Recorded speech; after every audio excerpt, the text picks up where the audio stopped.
Dame Joanna Lumley has spoken out on behalf of the 1.5 million older people who are going to spend Christmas on their own. She's described this as a crisis that's hidden in plain sight. Age UK spoke to over 2,500 people and found that 11% will eat dinner alone on Christmas Day, whilst 5% say they won't see or speak to anyone on the day. The actor Brian Cox is supporting Age UK. He has called this issue a tragedy that we don't talk about enough. He went on to say far too many older people are left spending the season in silence when it should be a time of warmth, connection and joy.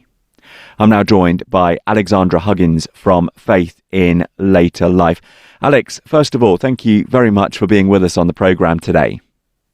Thank you, James. It's really good to be with you. How do you feel about the statistics that I've just read out there? Well, the statistics are devastating, aren't they? None of us like to think of anybody being alone on Christmas Day, but actually the statistics aren't surprising at all.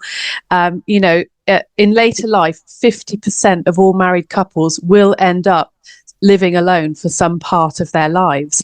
And if they don't have family living nearby, or if they don't have close friendship groups, then what is one to do on Christmas Day? And so I don't see it as a surprising figure at all. What impact can loneliness, especially at Christmas, have on someone's overall health and well-being? That's a really good point, James. So we've had something running for the last few years in the winter called the Love My Neighbour Winter Loneliness Campaign, because we recognise that loneliness during the winter is even worse than loneliness at any other time, especially among older people. So in the winter and around Christmas, we might see older people not going to their usual life-giving activities in the way that they used to. Even the simple things, James, like standing outside nattering with your neighbour, is hugely reduced in the winter because everybody wants to dive indoors. And so some people will spend days on end never speaking with anyone. And of course, Christmas is often a time when people remember. They remember the years gone by, times of the past, happy memories from the past. But it's also a time when regrets can be stirred up and bereavement can be felt really keenly. So it is an important time, especially for older people. I appreciate there'll be some older people and younger people too who really value the peace and quiet of just doing what they want for the day. And so I'm not saying for one moment that all of these people included in the statistic would want to spend the Christmas Day with others, but I would imagine a huge proportion would certainly benefit from it. I've been trying to work out, Alex, how the church can respond to this. Just to give you an example, my church, after our morning service on Christmas Day, is having a Christmas lunch, which they're inviting anyone to. Have you got any ideas of things that the church can do to respond? Yes, I mean, the church is already doing a marvellous job where it concerns reaching older people and addressing the whole loneliness agenda, including around Christmas time. So we know that there are many churches who host a Christmas lunch on Christmas Day, or who do goodie bag deliveries on Christmas Day, or who mobilise their telephone buddy system to call people who they know are alone. We also know of churches who facilitate getting people together, inviting somebody to come and sit at your table at Christmas. And the church is really good at that. So, yeah, bravo to so many churches who do that.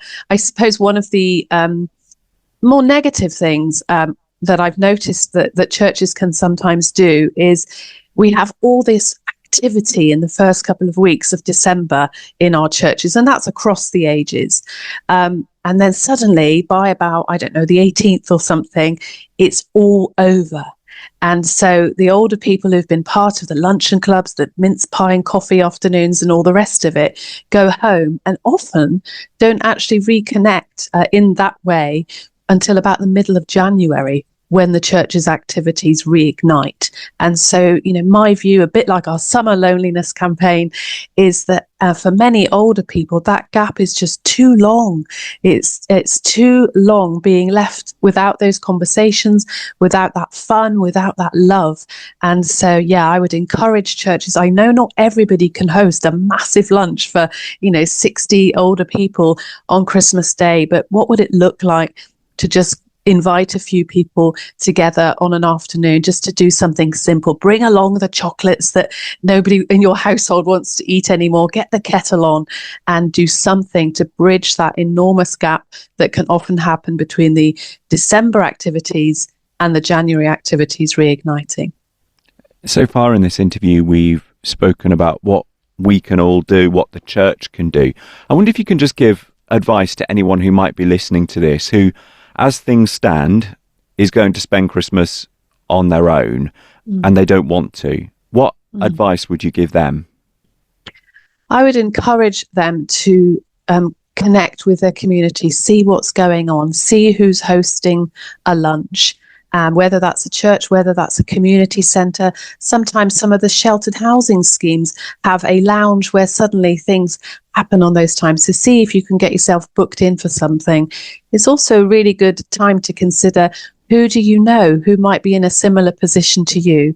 What would it look like to go and invite them to just come and be with you? You don't have to cook something fancy, but if there are two of you on your road or in your neighbourhood or that you know, why not be the one that actually addresses that situation? And I would also say sometimes we can be a little bit proud and not want to be the odd one out at somebody else's dinner table. If you've had an invitation and you said no because you don't want to be a bother, or you feel a bit silly, or you don't know how you're going to get there, I would encourage you to go back, say yes, and help those people or invite those people to help you work out how you'll get there. And if you want to leave early, that's fine. You can leave early. You don't have to stay all day. You don't have to play the silly games. But even if it's just for a couple of hours, go and connect with people that day. I think probably every year we end up talking about this story. So just as a final question for you, as we move on from Christmas and move into 2026, how do you think our society can really begin to work out how to deal with the issue of loneliness amongst the older members of our population? Well, that is an enormous task. It's going to become increasingly important as we age, as actually more and more people actually choose a single life going forwards. That's what the statistics bear out. One of the things we haven't fully developed is to actually bring the generations back together again. We've spent decades now segregating our society by age. What would it look like to actually bring us back together, to give those young people who don't have those wiser, experienced older people in their lives, those grandparent figures, what would it look like for the youngsters to be connected with those? And what would it look like for the older people who don't have youngsters in their lives to be connected? Again, the church is a great place to bring people together in this way. You know, God designed the church to be a family. And he also says in the Bible that he sets the lonely in families. And so I think we've got some biblical guidance there about how we can address the loneliness need. And I think a great starting point would be to set the lonely in families and in the family of God. Well, Alex Huggins, thank you very much for joining us on the programme today. Thank you, James. Lovely to see you.